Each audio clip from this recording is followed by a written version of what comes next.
excited to be coming in your space, and I'm equally excited to be saying this as always. I'm not alone. I am with, I would say, my co-anchor now. He is no longer a guest. After what I'll say next, you realize that he's no longer a guest. David, or should I say the Frenchman? Hello, Q. How you doing? Fantastic, wonderful, beautiful. Oh, beautiful, beautiful, beautiful. Yeah, we're gonna talk a little bit about your travels, because I know you do wanna share a little bit. David has been all over the place, but we're gonna get back to that. And today's broadcast is amazing, and it's very sentimental, David. Okay. And the reason is this particular broadcast marks the end of season 1. Oh, fantastic. Which means we have done, including this one, we have done 12 episodes of Growth Point. And to celebrate it, as you know, life is about celebrating. The team are gonna come and we're gonna present you with something. Oh my gosh. Oh yes. Am I getting gifts? Yes. For being a jolly good fella. Oh my goodness. Jeez. Oh yes. Yeah. Thank you, thank you, thank you, thank you. There you go, sir. Very fast. Thank you. And I have this little thing about the quality of a peak or a cap. Uh-huh. And it's like, if it's got the Velcro, I don't like it. And if it's this, Yes, you like it. This- Exactly. Awesome. so I Thank even you, write guys. this. Yeah. Right there, Yeah. everybody can see it. And my cup. Awesome. Yes. Yeah.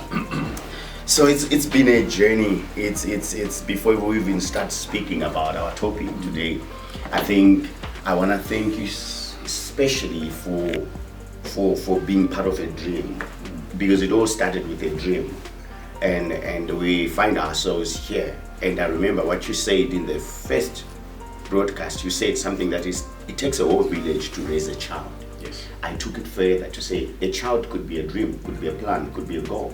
And you're not going to achieve your goal as an individual. Your goal, it doesn't exist in abstract. It has to have involvement of people and all of that. And you've been that. And thank you so much, David, for this journey. Pleasure and a And blessing.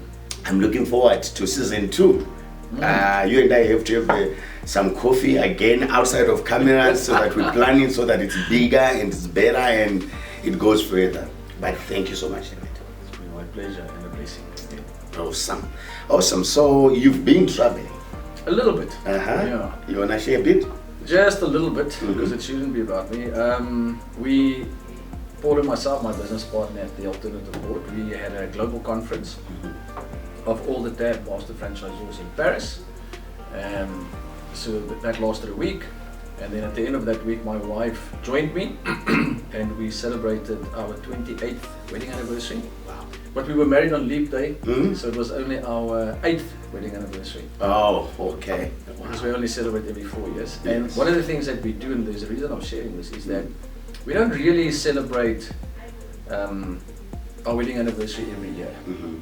But we acknowledge it, Mhm. and we like still going out for a meal or whatever the case is. But we made a commitment when we got married that because Leap Day is different, it's special. It's like our business, the Alternative Yeah. Board. We said every 4 years we'll do something different. Okay. And it doesn't have to be expensive, going overseas or anything like that. Mhm. But this year, Ronel turned 55. It's our 28th anniversary. Mhm. And it also happens that Ronel's birthday is 4 days before our wedding anniversary. So it was Wow. like a nice sign. Yeah. So we said, look, why don't we tag on? Mhm. And Ronel joined me. Mhm. And we spent just over a week in Paris. Sure. And then we went to Spain from there. Uh-huh. And there's a little town called Sevilla. From Sevilla we went up to Cordoba. From Cordoba we went up to Madrid, and then we flew home. And I am extremely happy to say that one of the things that we do when we travel, the main purpose we have for traveling is culture. We want Yes. to expose ourselves to Mhm. different things. Yes. And one of those is we have a commitment that we will never stay in hotels, ever. Mhm. Wow. Particularly not your rated hotels. Mhm. So we'll stay in Airbnbs or anything that we can find on booking.com, all of those things. Mhm. And we stay in suburbs. Yeah. So we want to use the transport and things like that. And as a result of that, we get to walk a lot. Mhm. So on this trip, we walked more than 150 kilometers. Wow, wow. So we were ecstatically happy that we got our steps in on a daily basis. But apart from that, on a serious note, Q, it was fantastic for mind, soul, and body again. Yeah. And of course, for Nell and my relationship, I mean, we are happier today than what we've ever been. Mhm. But it's about the culture. Yeah. And then in that process, traveling like that, and particularly because it's business, it started off so nicely for us. It's like a story. Mhm. We had the conference where we had people from at least 10, 11 countries Wow. globally, Mhm. all business owners dealing with business owners. Mhm. Learned a lot from each other, Mhm. again about culture. Yes. And business culture and Mhm. the whole, the broader umbrella of culture. And then Ronel joined, so we got the work side, and then we got the interaction with people dated on the streets. Mhm. And one of the things we also do is if I can eat at a McDonald's at home, I'm not going to eat at a McDonald's there. Yeah. Yeah. So we try and keep it as local. I'm not going to go into a fancy restaurant, I'm going to go to where the locals eat. Yes. And see how they behave, because food's food, Yeah. really, unless you, and that's a different discussion. Mhm. So from that point of view, again, an absolute blessing. Wow. Yeah. Wow, fantastic. David, thank you for sharing. And I think I did tell you a couple of times that I was, and I'm beginning to heal now. I was quite envious and jealousy about just your travels and how you were gloating about just Gloating? Gloating. You didn't tell me then you went to Spain, now you're telling me now. I just healed. Now I have to almost come back into forgiving you again, but it's what it is. But thank you for sharing, David. So we're going to move into the subject later on, but Yeah. keep in mind, we do it every 4 years, we do something special. So it can be Yes. something local as well. Yeah. It can be going and living in a tent for 2 weeks or Yeah. something like that. The point though being, Q, that it is a goal Mhm. that we work towards. Yes. It's not something that happened overnight, it's not something we do every week, every month, every year. Yeah. And there's a lesson in there for all of us included, because when I was much, much younger than what I'm today, we always wanted stuff quickly. Yeah. And now, it's about what do we want, when can we do it? Mhm. And then if it's important enough, we'll do that. Mhm. So, it is possible to do things if you plan for it. Wow, I love that, David. And I think the essence or the ethos of our shows have always been to speak about the common stuff. Yeah. Is to speak about the basic stuff, the everyday stuff, and what can we learn from each other. And I do appreciate that. And I think I'm surrounded by quite a lot of young adults. And what we did a couple of years ago, I challenged them. I said, I'm giving you 6 months to get passports. Because we realized that we have a beautiful continent with a beautiful world. And God gave that for us to enjoy. Yeah. Yet we cocoon ourselves in our localities, Yeah. and we don't want to go beyond. So I'm glad to actually tell you, David, that within the last, I'll say 3 years, that group of people have been to most parts of this nation. Oh, fantastic. They're beginning to enjoy their spaces. Some of them behind the cameras right now. When you were in Paris, we were in a cruise Okay. in the Indian Ocean, Fantastic. headed towards Portugal. Nice. Yes. Nice. So I think it's going somewhere with this because life is for living. Yeah. We have a lot of people that work hard, Yeah. but they don't get to breathe. They don't get to put your tools down and just look around and smell the roses. We spoke once about smelling the roses. And I think it's important that we begin to be responsible for ourselves. I read a report that there is an increase in heart-related illness and sicknesses Yeah. coming from anxieties, stress-related diseases, and so forth. Maybe you don't get to go to Paris or Cape Town. Maybe you get to just take a walk. Yeah. Maybe you get to go the bush behind your house. And it's important that we begin to take care of ourselves before we even start taking care of everybody else, because that's Yeah. what we want to talk about. We want to Yeah. talk about social responsibility. Yet, how do I start looking after my nation when I don't look after myself very well, David? So to two things. The first thing is you speak about social responsibility, and then you said very importantly, how do I take care of my nation? Yes. So the challenge that we have, Q, is that social responsibility applies to every human being as an individual, but also in the roles that they fulfill on a day-to-day basis. So social responsibility starts with me, not with you, him, her, them, they. It starts with me. So with that is a flip side. So number one, it starts with me, not with somebody else, not with government, not with other people. So that's an important thing. The second thing is that in order to understand social responsibility, we also need to know what's the opposite of social responsibility. So if we just focus on the word responsibility, it means it's being irresponsible. Yeah. So social irresponsibility. So let's focus on that for a second. Okay. So social irresponsibility means what? Because if you don't know what that means, you also don't know what social responsibility means. Yes.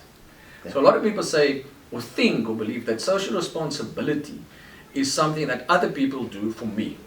It's what other people do for you, for women or children or older people or the disadvantaged, and who knows what the definition of disadvantage is, or who agrees on that.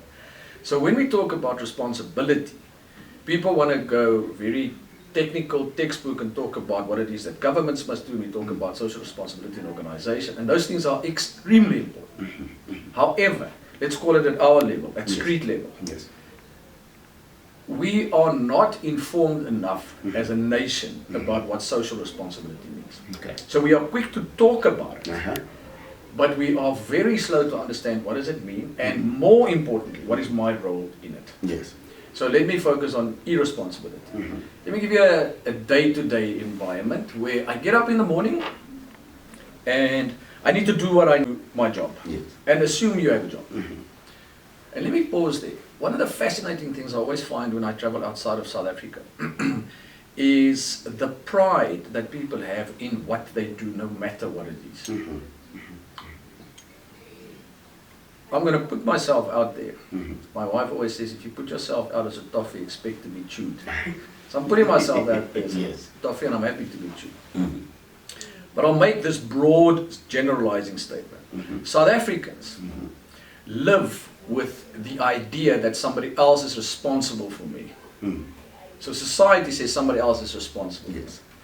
So what does that mean? If I go into a shop or anything, doesn't matter where it is, the typical behavior or experience that I find, and I know for a fact you and the ladies here as well, because we've spoken about this, is that people do it because they think they owe me something. They're not friendly, they're not. So number one is they don't take pride in themselves.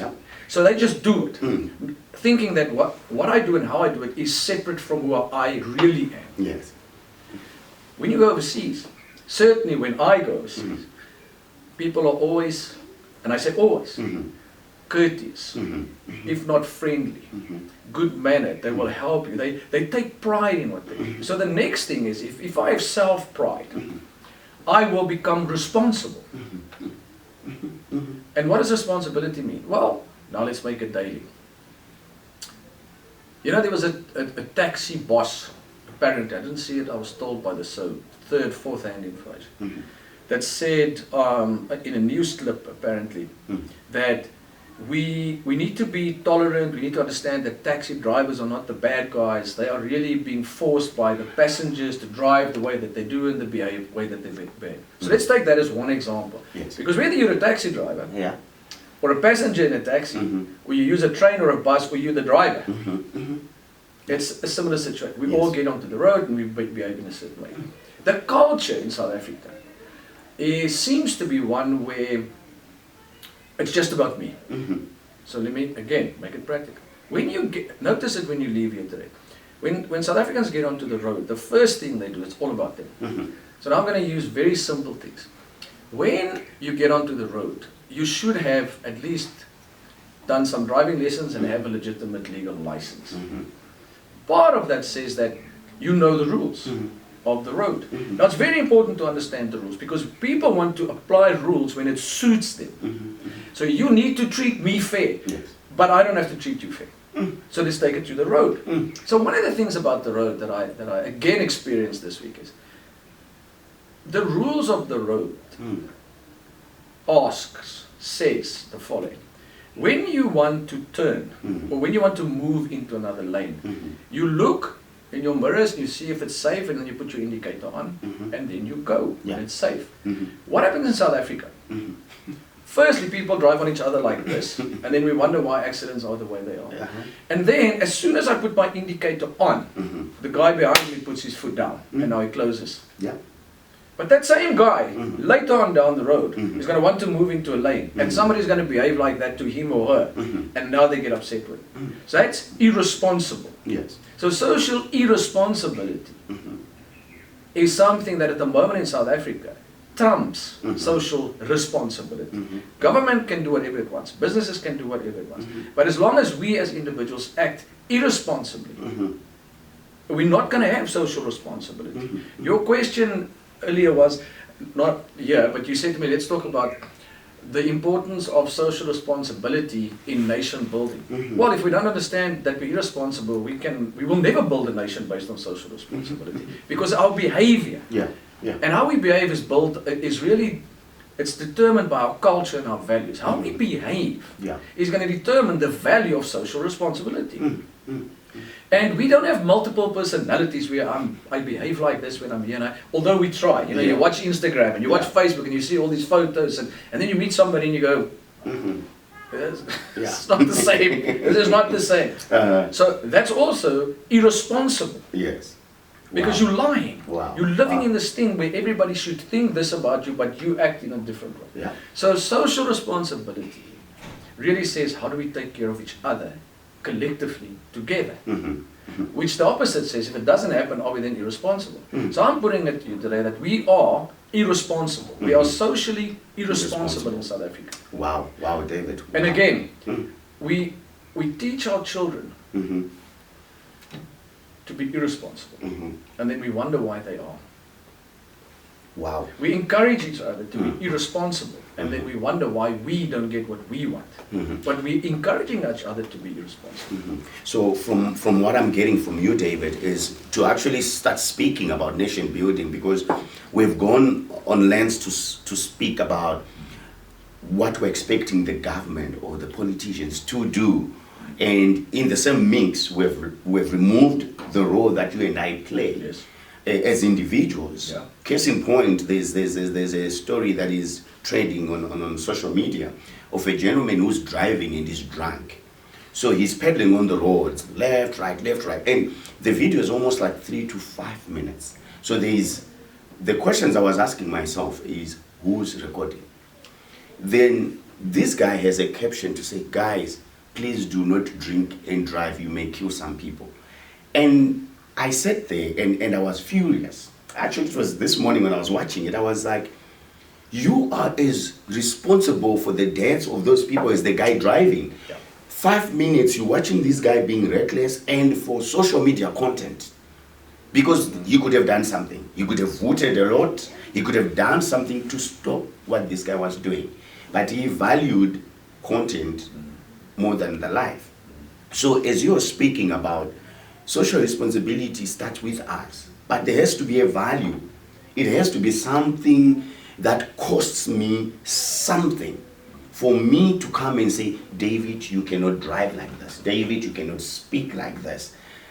You're going to ask me, who are you? I'm like, I'm a good citizen. I'm a good steward of this land. And I cannot allow you to carry on like this. You're putting people at risk.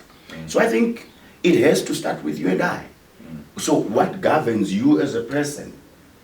So when we speak about social responsibility, does it border on self-governance first, before we even go there?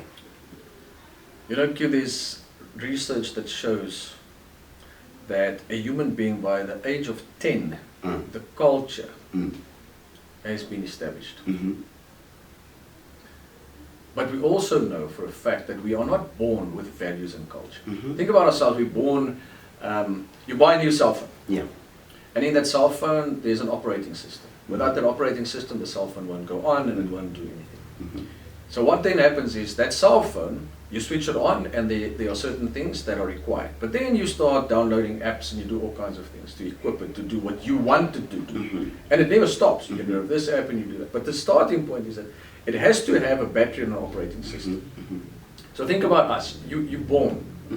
So you have an operating system. You have a brain, you have lungs, you have a heart. So the operating system works. And then things are needed: food, clothing, etc., etc.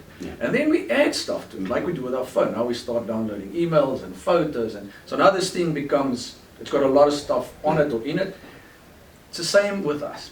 So now I'm getting exposed to all of these things. So cell phones, I take photos with my eyes. I'm seeing things, memories, photos in my head. So I'm parking it in there. But one of the things we do as well is that we learn culture and we learn values from the village. So we learn those things from the people around us. And if the people around us don't have values and they build a culture of blaming and holding, it's always about them. It's always about, and for me it's always how, it's, nobody likes me, nobody loves me, I can't get a job, I this. Then that's what that 10-year-old kid learns. And then they have to unlearn it and relearn new things. So does it start with self-governance? Well, the knowledge I have, and it's limited because I'm not a psychologist or a psychiatrist or an anthropologist or any of those guys, is that it definitely starts with me and the community. Because if all the child is exposed to is what is in the immediate environment, the village, then that's what they believe. That's their culture, their values, and let's not get technical about the terminology because I'm not an expert in it. But that becomes who I am. That's that's how I live. Now, the village also has to take accountability, because if this is what I've been exposed to, and now I move out of this village into a different village. But that culture there is different to this. Who's right and who's wrong? That's the wrong question. Because we tend to do that. We go, okay, what's right, what's wrong? Well, in reality, there really is no right and wrong, except in maybe mathematics or things where 1 + 1 is 2. But there are still people arguing that as well. Is 1 + 1 2? But let's not go into those things. The point is, Q, that it is a combination of us as a village taking care of that young one, so that they grow up to be the best possible version of themselves, who then can interact with me sometime in the future, as well as when they leave this community. Because here's the thing, we have this, we say, practical example. If you notice how many people will play their music loud. Why? Because they're selfish. They are absolutely selfish. They just go, it's my music, it's my right. It's not your right. Because if your right infringes on my right, we have a challenge. Notice I didn't say problem. So now the problem is, again, it's one of those things. If one person plays their music loud, and there are 20 other people, and all 20 decide to do the same, what happens? No music is heard. So what happened? Everybody loses. But why? Because nobody took the time to talk to each other and say, guys, this just doesn't make sense. But what we've done in South Africa is we've said, oh, let's not infringe on that person, but we'll complain about that person. So your point about who was recording the video, we see violence where people at school record but nobody does anything. Now where did they learn that? From people like that. The kids learn from the grown-ups recording stuff, and then they go, well, let me record it as well. But they do it for sensation, as opposed to saying, put your damn phone down and go and stop the fight. Oh no, David, but it's not mine, but it's your business. It is your business, because that drunken guy can kill your wife tonight, or your daughter, or your son, or you end up in hospital. So it is your business. So it is socially irresponsible for us. How do you get involved? You don't have to physically get involved. But you could have phoned somebody. Phone the cops and say, I'm driving here, this is what's happening, etc., etc., etc. You could have done that. But we don't know what happened there. So, social irresponsibility. So does it start with us to close the circle? Yes. And with the people around us. Because we all have to hold each other accountable. I like that. And accountability says, how can I help you? You see, we have this thing about accountability where we go, you should have, why didn't you? As opposed to saying, how can I help you? That's accountability. Yeah. Yeah. How can I help you? Wow. Wow, David. I think at the end of the day, it's within our hands. And I'm talking a lot about movies. I watched a little clip someone shared. These guys were platooned somewhere near an island, and they were in a war. And they got a message, so they were just hiding out. Just saying, let us weather the storm. Then help is coming. Help did come in a form of something that was brought down by a parachute. And in there was a note from the commander and said, guys, we are unable to reach you. At the end in board, you are on your own. Sign, survive. So the mindset shifted. Yeah. Because now all of a sudden they realize no one is coming to save us. I think that's the mindset that we need to acquire, to say no one is coming to clean the rubbish behind our house. No one is cutting our grass. No one is coming to help you. Because it's almost like, if there's such a word, self-empowers yourself. Yeah. But it is self-empowerment. Yeah, to say, why am I willing for someone to do what I can't do for myself? You see, one of the challenges we have as human beings is that for us to admit, to recognize that it's up to me, forces us to say, so what are you going to do about it? Yeah, yeah. And human beings by nature are lazy, man. And I think South Africans are even lazier than they are. And here's why I say that. Why will you throw something out of your car's window? Why? Why? Why will you not put it in a bin? Why would you not wait? Why? Why? Ask yourself the question. Yeah. Why will you not? Or, on the flip side, why do you do what you do? Yeah. Why do you do it? Because in South Africa, the majority of people are black. Yeah. And the majority of your manual labor is done by black people. And that is not wrong or right. It's a fact of life. That's what it is. Traveled in Europe, most people are white, so white people do the jobs, clean the streets, are lawyers, doctors, whatever the case, they painters, but it doesn't matter. In South Africa, we make it a skin issue. Yeah. Yeah. So, no. Yeah. If manual labor is black people, it's wrong. Yeah. Well, go and travel a little bit and see it. Yeah. If you go to Malawi, doesn't matter where you go, in Africa, I almost want to say they are only black people. Who do you think does those jobs or do those jobs there? The people on the ground. They just happen to have a dark skin. Yeah. Now you go to Europe, they just happen to have a white skin. But they all still do this, they do those jobs. And they are proud of it. It doesn't mean that they like it. But they've got pride here in terms of saying, I have this job. I've got to be bloody good at this. So they are. Again, generalizing, you're always going to find on averages, the lazy ones and the better ones, etc. So the point is, we as South Africans, generally, and certainly it's my experience, we, to your very important point, we want other people to do things for us. And when you do that, you become their puppet. Yeah. You become their slave. Apartheid slaves. You can go anywhere in the world. Yeah. It's still there. We just call it apartheid in South Africa. How do you get out of it? By firstly saying, well, how do I change it in my life? What are the things that I want? And how do I get there? And then the very next thing is to say, well, you've got to work for it. You've got to earn it. And you've got to plan so that you can get there. And here's the interesting thing. You will never get there. Because life is not about getting what you want. Life is about working and doing the things that you would like to do until the day that you die. Yeah. And there are certain things that you want. Maybe you want to go on holiday, maybe you want to pay off your home, maybe you just want a nice meal. It doesn't matter.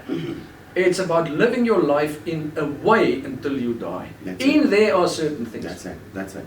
Okay, so when you give over your independence to somebody else to take care of you, you're a slave. Yeah. Whether you like it or not, you are still under apartheid because you allow others to influence you. Now we just call it a different world. Yes. Whether it's the government or whatever, you haven't broken out of apartheid because you still allow other people to do it. And if you think it's not true, look at what's happening in South Africa and look what has happened over the last 30 years. Yeah. We didn't break out of that apartheid culture thinking. Whites and coloreds and Indians and black and pink and purple and all of us. Yeah. and remember we're generalizing this. People still live under this thing about somebody else must, but they don't understand that therefore, as a result of that thinking of mine, my culture, I'm saying to them, I'm still there. I haven't broken out. Yes. So until that point, don't complain about government. Don't complain about the white guy that has the job, or don't complain about the black guy that's getting special treatment. Because we are part of that. Yeah. Because we still live like that. Yeah. Yeah. So, and people will they'll want to stone me for saying this, but it's a fact, it's a reality in South Africa. We still live with that culture, that mindset. Oh, somebody else is going to come and save you. Yeah. Somebody else needs to do this. Wow. It starts with you and me. But it starts, Q, by being socially responsible when we talk about these things. Yes. When we have discussions like this. When we are honest with each other and say, guys, does it really matter whether I'm old or young, male or female? Because remember, in South Africa, we still hammer on this thing about apartheid. Can't wish it away. You travel overseas, it's the same thing. They speak about colonization and slavery and all of these things. It's a fact of life. Yes. Okay? Why is it still keeping you and me captured? Because we allow it to do. True. Very true. And to a large degree, by not being socially responsible ourselves, we just stay where we are. Yeah, Circumstances don't change. Nothing changes because I'm still waiting for somebody. Whilst you're waiting, and I'm going to say this and repeat it, whilst you're waiting, you are enslaving yourself to whoever the people are that you say, but they must. Yeah. They must. Yeah. Because if you wait for them, you're a slave. Yeah. I like that, David. In fact, I'm getting passionate about this because it's something that I mentioned, in my other life, I get to speak. Yeah. So I mentioned on Sunday to an audience, I said, did you ever consider that being a maid is not all there is to you? Being the garden boy is not all there is to you. And there was dead silence. It's just a job that you do. It's a job, but you don't have to die there. Yeah. And I realized that, they're getting offended because now I'm talking about things that they had thought they could hide behind. Allow me to add there. Allow me to add there. So imagine this. I'm driving in my car. Or I'm driving a full taxi. Let's pick on the taxi guys. Yeah. Okay? Because it's a little community there. Everybody gets into the car, they've got a certain culture. So now I throw stuff out because somebody else must clean it. That somebody else is going to be your husband, your wife, your son, your daughter, your father, your mother, your grandmother, your grandfather, your uncle, your aunt. Why? Because that's life. Who do you think is going to clean up after you? The people that are looking for jobs, who happens to be your siblings, your family, your village, they are going to have to clean after you. Yes. So, I interrupted you there, but I wanted to add to you that this is the challenge that we have. It's not somebody else. You are saying, I'm happy to chuck this paper out, I'm happy to do this or do that, because my mother and my father and all these people, they'll fix it up for me. Yeah, but you see how we've become irresponsible, like we mentioned when we started. We come back tomorrow, we see the same rubbish you threw out, and we're like, I wonder who threw this rubbish out. Who's gonna clean it? But you did. See, they are not cleaning this. Yes, but you threw it out. So it starts with us. It starts with us. I'm not quite sure about this quote, but it's ascribed it to Nelson Mandela to have said that now it's in your hands. Now it's in your hands. What does that mean? If you're in a race and it's a relay, at some stage you're gonna get the baton. And when you get the baton, it means you're gonna have to run faster than the previous guy. You're gonna have to gain momentum. You're gonna have to run to win. So we find ourselves here, David, even as we go towards the close of this broadcast, we find ourselves where we are. When we started these sessions, we sat down and we said, we want to talk like normal human beings. The first session was, how do you become a good person? And we're laughing about it. Everything we've spoken about has nothing to do with politics. It has nothing to do with governments. It has nothing to do with us being antagonists. It has always been about becoming a responsible, good steward of that which God has given you. And when we speak about what we're speaking about today, and to finish my point, I then said, when I finished matric, my parents couldn't afford me to go to varsity. And I could have seen it, you went to varsity, then I would have said, that's white privilege. because I'm using the skin color thing. I waited 24 years. After 24 years, that's when I got my master's. So I didn't go straight to varsity. I had to work 3-4 jobs in restaurants. But I didn't go waitering there and say, you know what, blaming my circumstances. And I'm not speaking about this, David, because I knew better. I'm speaking about my own journey. I wanted to get to somewhere, and I realized that nobody was coming to help me. Now, after 24 years, I got my master's. But that's not it, David. What I had to share on Sunday, I said, after I got my master's, I have many diplomas now for free. You go online, there are universities worldwide that are offering free education. All you need is data. The same data that you are saying, I'm only going to be on social media, you have no time. And you're the very same person that is blaming the governments, blaming the municipalities, blaming the MPs, blaming this gender, this race, that race. Yet, you are the one to blame. You can't say the education system failed me when with a click of a button you can go and get education online absolutely for free. But it's actually not free. It will cost you. It's going to cost you to shift your mind. It's going to cost you to say, this 2 gig of data that I could be watching nonsense things, I can put it towards educating myself. So, or maybe you are not so young, but you're young at heart, and you're watching us, and you're wondering why we are talking like this. The message today, and as of every other podcast, is no one is coming to help you. No government, no Elon Musk, no Superman, no Spider-Man. You are the master of your own destiny. At the end of your own day, you're going to have to take account. Every man has to take an audit how they lived their lives. Imagine David at 100, you're like, if apartheid had not happened, if Mandela had not died, if my aunt had helped me, if my uncle had given me a loan. Yeah. Your whole life is about if people had done this. What did you do with the hand that was dealt to you?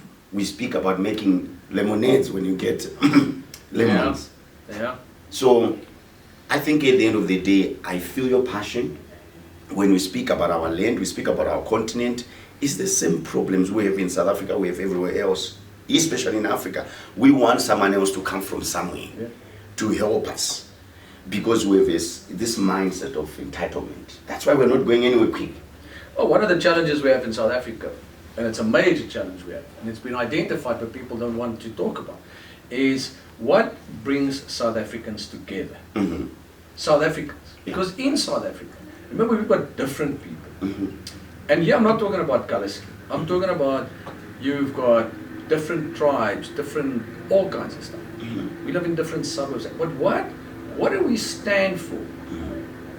Let me give you this example. It is very, very, very possible for South Africa to unite. Yeah. Just look at the Rugby World Cup. Now I know people are going to say, yeah, but we're generalizing. Yes. 9/11, 2001. People fly planes into buildings in the US, and that nation goes like this. They are as divided today as we are. There's not that common thing. Yes. So what about this?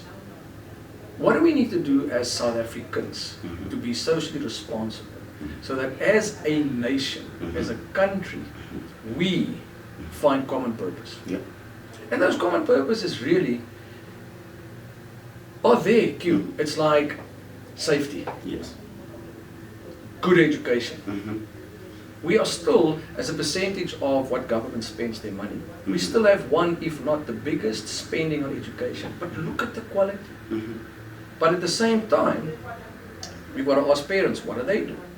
We've got to ask parents, why do you get your kid a fancy cell phone and spend money on stuff when you should be teaching them values? Yes. About, well, you can get your cell phone, but for now this is important. Yes. And then this, and then this, and then this, and then this. You know, when we travel, one of the interesting things is, you go to some of these cathedrals and people say, oh no, this was built 600 years ago. And I go, oh, 600 years it's still standing. And it took them 200 years to build it. Mhm. And I think to myself, it took them 200 years to build this thing, Mhm. which means that generations worked on it, never seeing the finish. Mhm. Never seen, but they had that culture of we want the future to be great. That's it. And this is my contribution to the Mhm. future. Mhm. And in doing that, Mhm. your earlier point, nobody wants to be bricklayers, Mm. but everybody wants jobs. Yeah.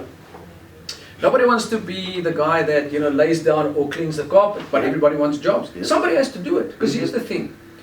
Now you buy your house Mhm. and you put in a carpet. Now you want somebody else to come and clean it, Mm. but you don't want to do it. Mm. Okay, but what's the difference? We Yeah. all have certain things in life that we have to do. Mhm. We have a culture in South Africa that everybody wants to be equal when they don't know what equality means. Mhm. And they want to get the same amount of money when they don't know how to work with money. Mhm. They don't know what to spend that money on. They don't know how to spend the money.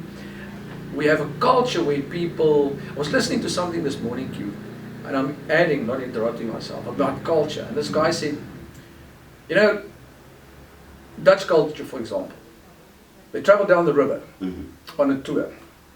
And people will show them this house and that building and this, and people will, oh, it's fantastic. He says, and then you go to other places, like the States, and they travel down a river, and they do all these houses.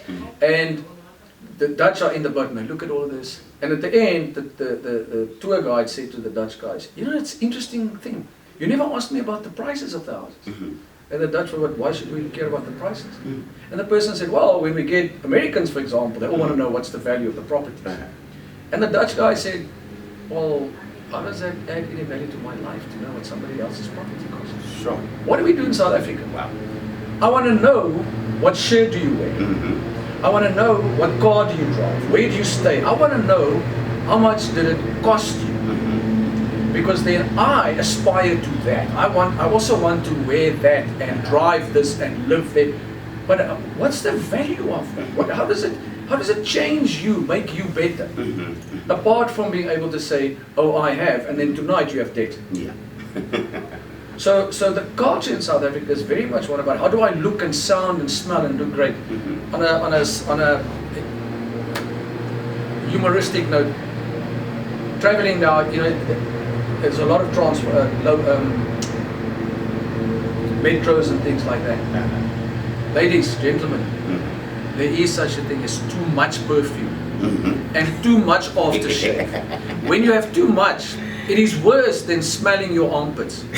Please stop doing that. And it applies to everybody. Mhm. The guy wears a fancy suit and he smells, and he smells bad because of all the stuff he's wearing. Mm. Same applies to ladies. Please stop doing that.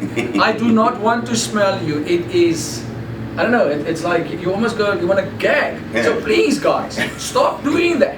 Light the note but true. Yeah. Why? Mm. Because I put it on so that people can smell me. Yes. They must look at me. Yes. We do those things. Yeah. Yeah. That is socially irresponsible because I teach the child in the village that to be successful, that's what you should smell like, look like, sound like. Q, it's the wrong thing. Yes. So it's a light-hearted way of saying, guys, ladies, gentlemen, mothers, fathers, please, it's not the expensive cell phone that counts. Yeah. It's the value of the child. Yeah. Yeah. Wow. Wow. Don't put too much perfume. Sure. There's a lesson in that. At the end of the day, someone said perfume is for you. It's for you. Perfume is for me and my wife. Yes. If she gets close to me. Yes. If I can smell you, Q, when I'm not Yeah. close to you, Yeah. it's not nice. But that's just me. But that's how we live our lives. It's always trying to make an impression on the other person when you should exactly. be making an impression Yeah. on yourself. Yeah. Work on yourself until you're proud of yourself. I think overally that's how we ought to be. It's about you, Yeah. improving you for you. Yeah. When you are a better person, you become a better neighbor, you become a better father, you become a better friend. So whatever we are, we reflect it onto the next person. So guys, I'm lost for words with this perfume thing. So don't overdo it. Anyway, I think also the lesson in that anything that is done to extremes becomes a bad thing, no matter how good it was supposed to be.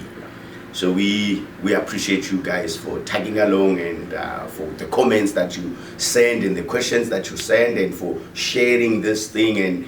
And we are on a journey of becoming responsible human beings.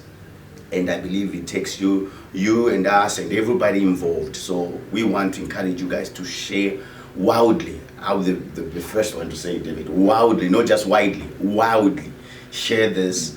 Let's spread the good news. There's a lot of nonsense out there, but let us continue to love each other. And David, it's walking with you on this journey is truly making me into a fantastic person.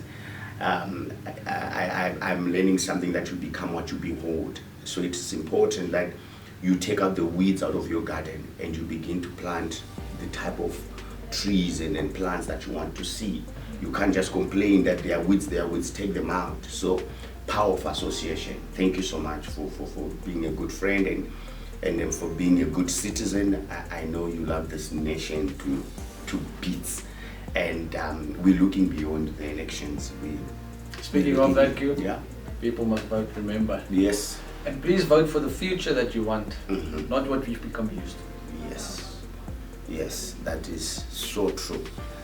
And yeah, I guess it's been growth point, and hopefully you've been growing here. Yes. And you learned something. Learning it's one thing, but applying it's another thing. So I believe again, David, we served this food extremely hot. Whether you guys eat it or not, it's becoming slowly our business.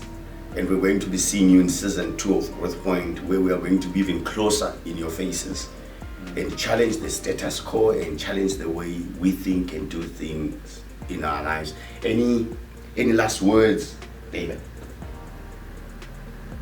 Last words, Q, based on this discussion is, remember, if you want to be socially responsible, don't be irresponsible. And that means you've got to set the example. Wow. David has actually managed not to say anything. This is fantastic. If you want to be socially responsible, don't be socially irresponsible.